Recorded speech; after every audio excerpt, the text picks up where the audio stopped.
Pessoal, no vídeo de hoje eu vou trazer para vocês 10 mitos e verdades sobre o uso das canetas emagrecedoras, Mounjaro, tirzepatida, Ozempic, semaglutida de maneira geral. Quando houver um apontamento específico de alguma medicação, eu posso até mencionar aqui para vocês, mas de maneira geral, os análogos de GLP-1 possuem ali muitos mitos e verdades por trás deles e eu vou esclarecer vários deles nesse vídeo. Para quem não me conhece, meu nome é Danilo Lobo, eu sou médico, atuo diariamente nas áreas de nutrologia e medicina esportiva e atendo todos os dias aqui no meu consultório ou até online pacientes que desejam passar pelo processo de emagrecimento, tratamento de obesidade, melhora de performance e ganho de massa muscular. Se você tem interesse em qualquer um desses temas, eu sempre deixo aqui na descrição o link para que você consiga acessar minha agenda, conteúdos, materiais e tudo mais que sejam importantes para vocês acessarem, inclusive minhas redes sociais, lá no Instagram, que eu posto quase que diariamente nos stories e mensagens ali no meu feed. Mas vamos ao que interessa, os 10 mitos e verdades que eu vou falar sobre as canetas emagrecedoras, processo de emagrecimento são: Mounjaro vicia, causa dependência. 2. Emagrece igual para todo mundo. 3. Dá para emagrecer sem fazer dieta. 4. Dá para emagrecer sem treinar. 5. Pode causar sarcopenia se usado de forma inadequada, perda excessiva de massa muscular. 6. Causa queda de cabelo. 7. Pode causar pancreatite. 8. Causa efeito rebote. 9. Qualquer pessoa pode usar. E 10. Pode causar gravidez sem querer. Tá? Então, mitos e verdades, eu vou contando cada um desses itens aqui para vocês. Então vamos lá. Primeiro, causa dependência. Pessoal, a utilização das medicações Mounjaro, tirzepatida não causa dependência, então isso é um mito, tá? Porque ele não ativa vias dopaminérgicas, não causa alteração em sistemas cerebrais a ponto de causar ali alguma abstinência, alguma diminuição de receptor a ponto de, na hora de você retirar a medicação, o organismo ter uma compensação ali ou uma falta de alguma coisa a ponto de fazer com que exista o que nós chamamos do efeito rebote oficial. O que acontece é que existe o processo fisiológico da perda de peso. Pensa que o seu corpo, quando ele vê você perdendo gordura, perdendo peso, ele vai ativar algumas vias de sobrevivência. Por quê? Se você estivesse há 50 mil anos atrás, numa floresta, e ele visse que você está perdendo peso, com uma restrição calórica, ele automaticamente ia tentar aumentar sua fome, ele ia tentar reduzir o seu metabolismo, ele ia tentar acelerar e acrescentar hormônios como a grelina, por exemplo, que são hormônios da fome, para fazer esse organismo se alimentar mais, ser mais econômico e buscar comida com mais vontade, com mais assiduidade. Então é um mecanismo de sobrevivência. Para quem não sabe, para cada quilo eliminado, a sua fome aumenta da ordem de 100 calorias. Para cada quilo eliminado, seu metabolismo tende a reduzir de 20 a 30 calorias. Então, e fora a parte hormonal. Então, pensando nesse processo, é isso que acontece. A pessoa ela perde lá 10, 15, 20 quilos, então ela está lidando com fomes de 1.000, 1.500, 2.000 calorias, com o metabolismo já mais reduzido. E aí ela tira abruptamente a medicação. Então, ela se depara, a medicação ela está freando todo esse sistema natural do nosso corpo. E quando você tira o medicamento ele volta com tudo. Então, a pessoa ela tem que lidar com essa sensação de uma maneira muito rápida e inadequada, às vezes ela não se preparou, então ela vai reganhar peso. Porque de cada 6 pessoas, 5 vão reganhar peso na vigência de uma retirada abrupta da medicação, das canetas emagrecedoras. Então a maioria reganha peso sim, se fizer uma retirada inadequada, sem um processo adequado. Então, é mito que causa dependência, pessoal. Emagrece igual para todo mundo, isso também é um mito. Tá? Existe uma grande variabilidade de resposta individual, algumas delas mediadas, inclusive, por fatores genéticos. Existem alguns estudos mostrando para a gente diferenças de receptores, diferenças de programação do metabolismo que fazem com que algumas pessoas respondam muito bem à medicação e outras nem tanto. Tanto que os estudos mostram a média de perda de peso, por exemplo, do Mounjaro, da ordem de 22, 23% de peso. Quando a gente fala de Ozempic semaglutida, a gente encontra estudos mostrando da ordem de 14, 15% de perda de peso médio. Isso significa que tiveram pessoas que perderam mais peso e algumas pessoas que perderam menos peso do que as medidas mencionadas aqui no vídeo. Então é natural, sim, que algumas pessoas tenham uma capacidade maior de perda de peso com as medicações e outras menos. Então ele não vai emagrecer igual para todo mundo. Agora, isso impede você de atingir resultados exemplares, resultados sensacionais? Não, mas mostra claramente que muitas vezes você vai ter que personalizar, entender qual que é a sua sensibilidade à medicação e personalizar isso para você. Tá? Dá para emagrecer sem dieta? Isso aqui é verdade, pessoal. Dá para emagrecer, mas é uma verdade parcial. Por quê? Se mesmo se você não fizer dieta, você começar a utilizar a medicação, você começa a emagrecer por déficit calórico. Então você vai comer menos e automaticamente começa a perder peso. Mas você não está passando pelo processo de reeducação alimentar. Se você não se reeducar, você não consegue sustentar após tentar reduzir dose, após tentar suspender a medicação, após tentar uma estratégia mais conveniente lá depois de ter atingido sua meta. Então, sem a dieta consigo perder peso, inclusive perder gordura? Até consegue. Se a dieta estiver inadequada, você vai perder massa magra. Se ela estiver inadequada, você não vai conseguir manter o comportamento que você estava com o uso da medicação e vai acabar reganhando peso com muito mais chance. Então, dá para emagrecer, mas fazendo dieta, com certeza, o tratamento se torna muito mais completo. Dá para emagrecer sem treinar? Também é verdade, pessoal. Você consegue emagrecer por quê? Existe uma coisa chamada taxa metabólica basal. Taxa metabólica basal é o que o seu corpo gasta diariamente para sobreviver. Pensa que você pegou o seu carro, colocou na garagem e deixou o motor ligado o dia inteiro. Isso é a nossa taxa metabólica basal. Então você gasta gasolina mesmo o carro parado ligado. Nosso coração está funcionando, o cérebro está funcionando. Mesmo que você fique sentado, sentada o dia inteiro, o seu corpo ele gasta calorias. Então você consegue emagrecer a partir do momento que você come menos calorias dessa que você está gastando. Seu carro parado na garagem, ele está gastando gasolina, você parado, sentado na cadeira também está gastando. Mas o gasto é menor. Se você pegar esse carro e começar a rodar pela cidade, você entende que tem um gasto muito maior. E se você pegar o seu corpo, andar pela cidade, treinar, fazer vôlei, natação, corrida, musculação, você gasta muito mais, automaticamente você acelera o seu processo de emagrecimento. E detalhe, quando você treina, você também está estimulando o ganho de massa muscular. Sem o treino, você não tem esse estímulo. Então, a chance de você perder massa muscular no processo é infinitamente maior sem treinar, e aí você talvez até veja o peso descer mais rápido. Mas por quê? Porque ao invés de você perder só gordura, meio quilo e meio quilo. Ao invés de você perder de 500 em 500, você perde de 1 em 1. Então você perde massa muscular de balde junto.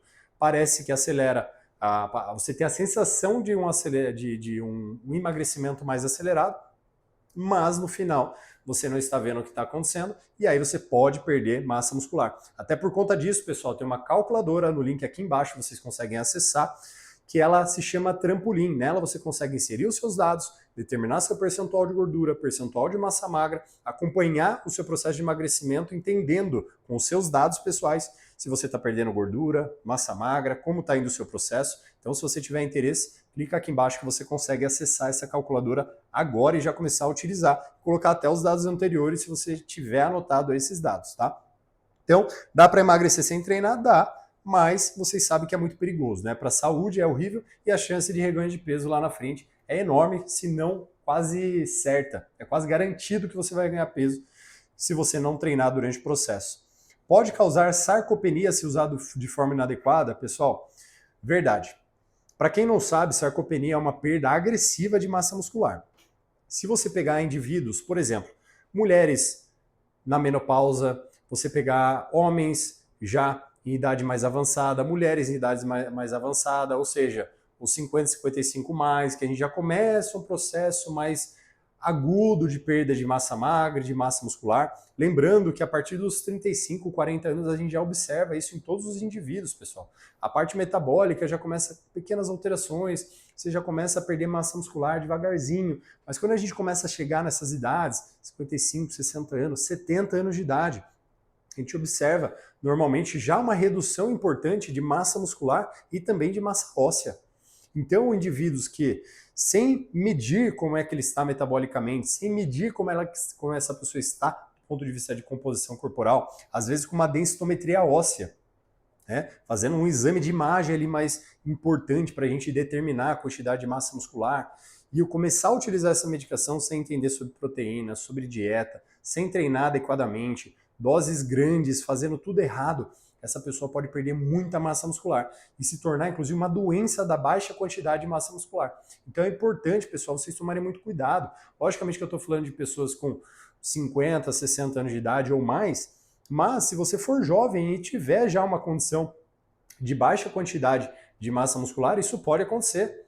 Existe uma desnutrição dentro da obesidade, inclusive, por exemplo. Então, existe uma sarcopenia obesa, ou seja, pacientes que têm obesidade, muito ganho, muito peso, mas baixa quantidade de massa muscular. Então é importante saber disso para que você não perca ainda mais massa muscular e transforme o que era para ser o seu processo de saúde em um processo de criação de uma outra doença. E que pode, assim, fazer um efeito dominó em várias outras áreas da sua vida e da sua saúde, piorando diversos fatores. Então tome muito cuidado, pessoal. Pode causar queda de cabelo? É uma verdade parcial, pessoal. Por quê?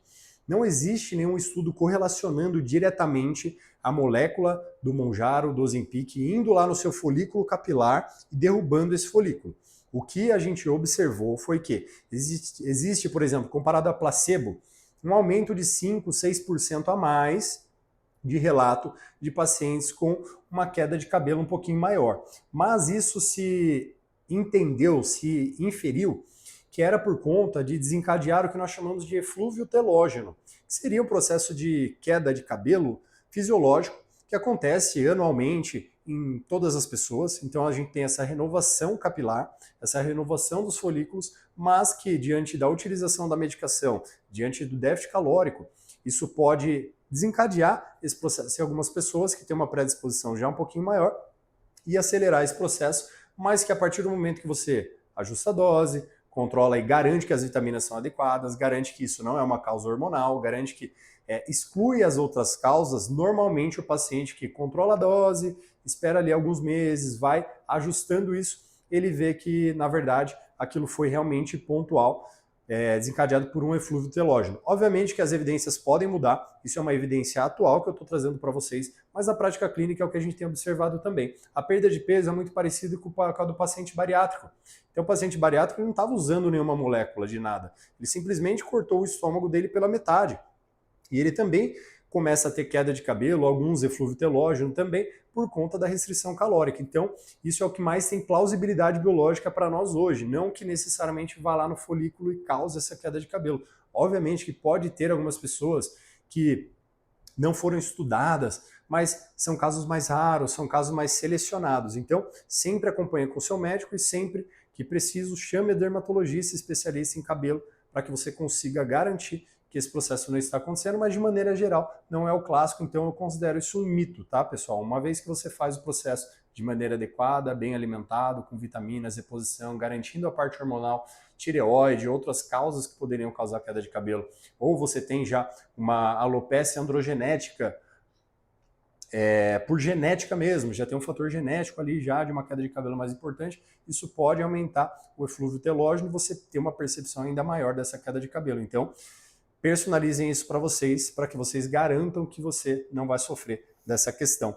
Pode causar pancreatite, esse tema aqui foi bastante comentado em algumas situações, mas na verdade, pessoal, é um mito, tá? Não tem nenhum trabalho ainda mostrando uma causalidade direta de pancreatite com utilização de Mounjaro Ozempic. O que acontece é que se observou que com o uso da medicação existe uma perda de peso maior, uma maior motilidade da vesícula biliar, uma maior produção de lama biliar, talvez a maior produção até de pedras na vesícula e automaticamente você pode aumentar a probabilidade de causar alguma alteração dessas. Mas não foi por conta da molécula, foi por conta da perda de peso. Quando a gente compara grupos, os dois perdendo peso de maneira igual em termos de quantidade, um com a medicação e o outro sem a medicação, o que a gente observa é que praticamente não tem diferença de mais desfechos, mais vezes acontecendo pancreatite ou alterações da vesícula, comparado com o grupo placebo. Então, o que a gente observa na prática é que não existe, por conta da molécula, uma maior incidência ali, uma maior quantidade de pacientes tendo pancreatite, se não por conta da perda de peso e não pela molécula. Então é importante discernir.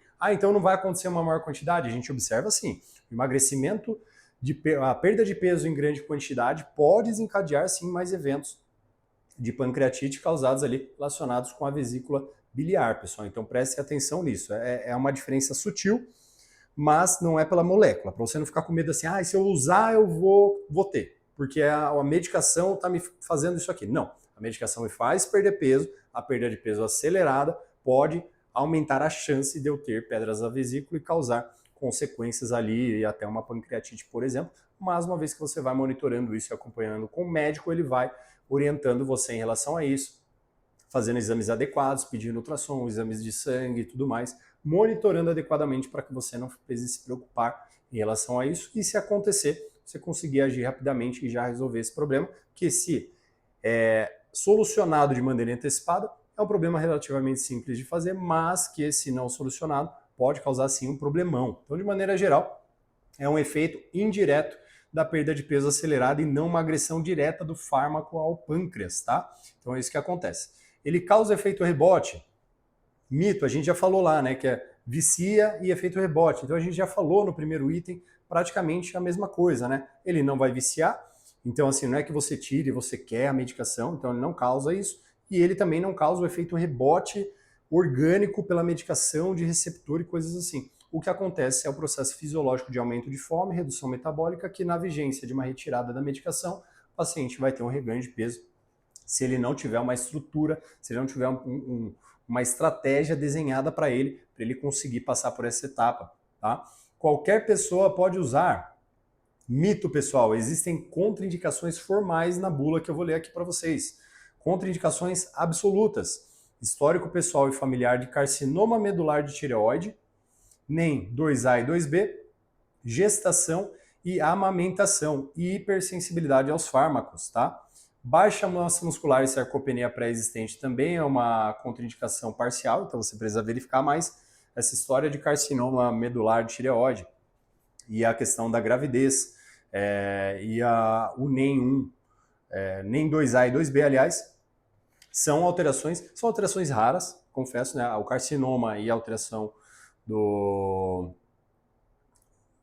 processo de produção neuroendócrino agora eu esqueci a tradução, mas como o vídeo não tem edição, é o NEM1 e o NEM2. Na verdade, o NEM2 não pode ser utilizado essa medicação, então tem essas contraindicações absolutas e a gravidez, certo? Mas as parciais seriam aqui a baixa massa muscular, sarcopenia pré-existente, que a gente já falou, uma desnutrição, déficit calórico já instalado.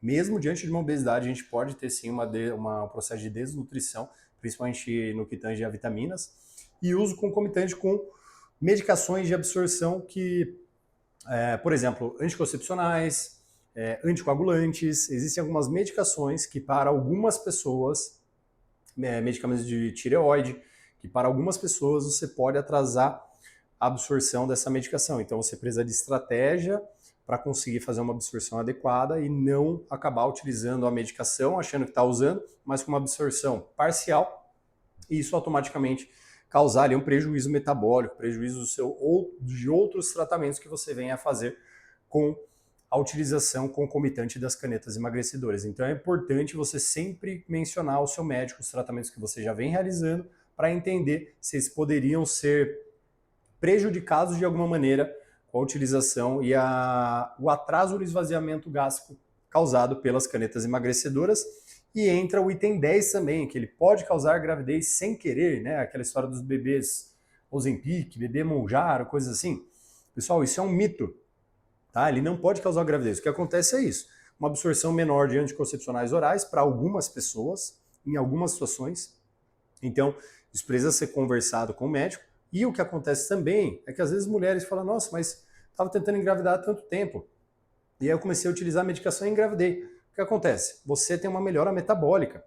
E quando você tem uma melhora metabólica, você tem uma diminuição da inflamação de baixo grau, melhora a resistência à insulina, você tem uma melhora metabólica global. Isso por si só torna-se um ambiente orgânico mais apto a gerar descendentes. Então isso pode acontecer pela melhora metabólica, pelo processo de emagrecimento, você começou a treinar, o estresse orgânico que estava acontecendo ali melhora. Então a gente entende que é de maneira indireta também. Então não é uso a medicação e ela me deixa mais fértil. Não, ela não vai lá no seu ovário e te deixa mais fértil.